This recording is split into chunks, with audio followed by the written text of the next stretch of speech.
ចិត្តកិច្ចផ្ដើមខ្ញុំសូមគោរពទៅដល់គ្រូអ្នកគ្រូនៅថ្ងៃនេះខ្ញុំសូមអរមេចរិយាជាសិស្សថ្នាក់ទី7ក៏នៅសាលាវិទ្យាល័យសាស្ត្រាមេរិកា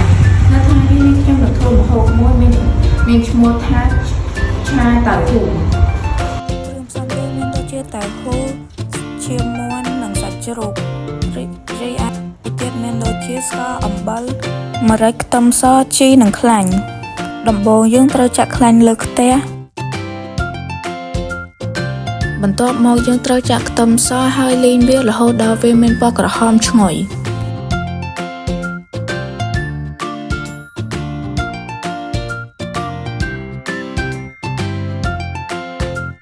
រួចមកយើងចាក់សាច់ជ្រូកចូលហើយកូរច្របល់វារហូតដល់វាឆ្អិនមានក្លិនឈ្ងុយឆ្ងាញ់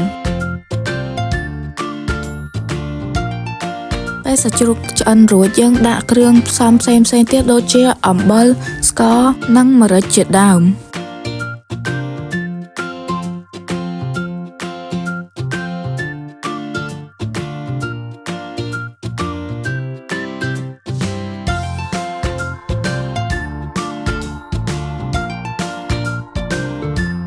ពេលកូរផ្សព្វហើយរួចយើងដាក់ឈាមមាន់និងសណ្តែកចូល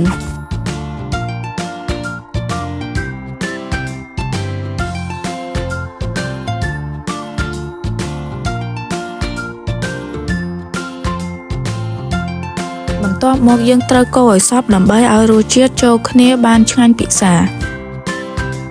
យើងមិនត្រូវភ្លេចនៅគ្រឿងផ្សំដែលសំខាន់ជាងគេនៅក្នុងមុខម្ហូបនេះទេគឺតៅហ៊ូនោះអីបន្ទាប់ពីដាក់តៅហ៊ូរួចយើងត្រូវកូរគ្រឿងផ្សំទាំងអស់ឲ្យសព្វចូលគ្នាដើម្បីឲ្យមានរសជាតិឆ្ងាញ់ពិសាគ្រឿងផ្សំចុងក្រោយនោះគឺជាខ្ទឹមហើយយើងត្រូវកូរគ្រឿងផ្សំទាំងអស់ឲ្យចូលគ្នាឲ្យបានសព្វពេលមុខម្ហូបឆ្អិនរួចយើងត្រូវត្រៀមចានស្អាតមួយដើម្បីដួសដាក់មុខម្ហូបយើងបានរួចហើយឆាតៅហ៊ូនេះពិតចំណេញខ្លាំងឈ្ងុយគួរឲ្យចង់បរិភោគណាស់ជាកិច្ចបញ្ចប់នេះខ្ញុំសូមអរគុណទៅដល់អង្គវិធីទាំងមូលដែលបានចំណាយពេលវេលាដ៏មានតម្លៃរបស់អ្នកក្នុងការស្ដាប់ការ